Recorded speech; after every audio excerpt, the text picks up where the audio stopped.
जय श्री राम दोस्तों आज मैं आपको एक ऐसी सच्चाई बताने वाला हूं जो मैंने सिर्फ सुनी ही नहीं बल्कि खुद अपने जीवन में महसूस भी की है। और यकीन मानिए, अगर आप इसे समझ गए तो आपकी सोच पूरी तरह से बदल जाएगी। दोस्तों, आपने कई बार सुना होगा कि ईश्वर की इच्छा के बिना कुछ भी नहीं होता, यहां तक कि एक पत्ता भी नहीं हिलता। दोस्तों, पहले मुझे भी ये बात थोड़ी अजीबोगरीब लगती थी। मैं सोचता था कि मैं जब चाहूं भगवान का नाम ले सकता हूं, इसमें उनकी इच्छा क्या करेगी, ये तो मेरे बस में है। लेकिन दोस्तों, एक दिन मुझे एहसास हुआ कि सच तो कुछ और ही है। दोस्तों, जरा ध्यान से सोचिए, आपने अभी राम का नाम लिया, क्या यह सिर्फ आपकी मर्जी थी या फिर कहीं ना कहीं ऊपर वाले ने आपकी बुद्धि को उसी दिशा में मोड़ा? दोस्तों, आप खुद अपने आसपास देखिए, कई लोग ऐसे हैं जो बहुत दुख में हैं और कई लोग ऐसे हैं जो बहुत सुखी हैं, लेकिन फिर भी उनके मुंह से भगवान का नाम निकलता ही नहीं है। ऐसा क्यों? क्योंकि दोस्तों, नाम लेने का सौभाग्य भी हर किसी को नहीं मिलता, और यही खेल है हमारे कर्मों का। दोस्तों, अब और एक और बात को समझिए। आप सोचते होंगे कि मंदिर जाना तो मेरे हाथ में है, जब चाहूं चला जाऊं, लेकिन क्या सच में ऐसा होता है? दोस्तों, मैं आपको अपना एक अनुभव बताता हूं। मैं कई सालों से एक मंदिर जाना चाहता था, मन में इच्छा भी थी, प्लान भी बनाया, लेकिन हर बार कुछ न कुछ ऐसा हुआ कि मैं वहां जा नहीं पाया। और फिर एक दिन अचानक से, बिना किसी प्लान के, ऐसे हालात बने कि मैं उस मंदिर में पहुंच गया। दोस्तों, तब मुझे समझ में आया कि हम तय नहीं करते कि हमें कहां जाना है और कब जाना है। ऊपर वाला तय करता है कि हमें कब बुलाना है। दोस्तों, जब भगवान बुलाते हैं ना, तो रास्ते अपने आप बन जाते हैं।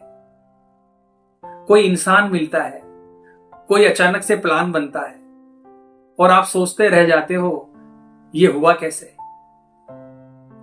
दोस्तों, असल में ये योग बनते हैं। अब जरा समझिए, मंदिर जाना सिर्फ दर्शन करना नहीं होता, वहां एक ऊर्जा होती है, एक वाइब्रेशन होती है, जहां दिन रात मंत्र जाप चलते हैं, भजन होते हैं और हजारों लोगों की आस्था जुड़ी होती है। जब आप वहां पर जाते हैं तो सिर्फ भगवान को नहीं देखते, आपकी सोच बदलती है, आपका मन शांत होता है, और कई बार आपके जीवन के जो भारी दुख हैं वो भी हल्के होने लगते हैं। लेकिन आजकल क्या हो गया है, लोग कहते हैं कि मंदिर जाने से क्या मिलेगा, भगवान क्या खाना खिलाएंगे? मैं पूछता हूं दोस्तों कि क्या हम सिर्फ खाने के लिए ही पैदा हुए हैं? दोस्तों, जब हम किसी इंसान से प्यार करते हैं तो उसके लिए कुछ भी करने को हमेशा तैयार रहते हैं। लेकिन जिसने हमें बनाया है, जिसने हमें जीवन दिया है, हम उसके लिए 2 मिनट भी नहीं निकाल सकते। सच तो यह है दोस्तों कि भगवान का नाम लेना और उनके दर्शन करना भी एक सौभाग्य है, और यह सौभाग्य उन्हीं को मिलता है जिनके कर्म साफ होते हैं। तो आखिर में हमें करना क्या है? बहुत आसान है दोस्तों। किसी का दिल मत दुखाओ, किसी के साथ गलत मत करो, किसी की परेशानी पर मत हंसो, और दोस्तों हमेशा अच्छा सोचो सबके लिए। बस इतना सा कर लो, फिर देखना कैसे आपके जीवन में अपने आप योग बनने लगेंगे। कभी अचानक कोई बुला लेगा, कभी बिना प्लान के ही मंदिर पहुंच जाओगे, और उस दिन आपको खुद एहसास होगा कि हां, ये मेरी नहीं, भगवान की मर्जी थी। दोस्तों, अब मैं आपको एक ऐसी घटना सुनाता हूं जो मेरे साथ हुई। मैं अपनी बाइक से बाजार जा रहा था। रास्ते में मुझे मेरे एक मित्र मिले जिनकी बाइक की हवा निकल गई थी और वो बाइक में हवा भरवाने के लिए पंचर की दुकान की तरफ जा रहे थे। वो अपनी बाइक को पैदल घसीट रहे थे। उनको देखकर मैं रुक गया, उनसे बात की। उन्होंने मुझसे पूछा कि सर, आप कहां जा रहे हो? मैंने कहा मंदिर जा रहा हूं। दोस्तों, उनका सवाल बड़ा अजीबोगरीब था।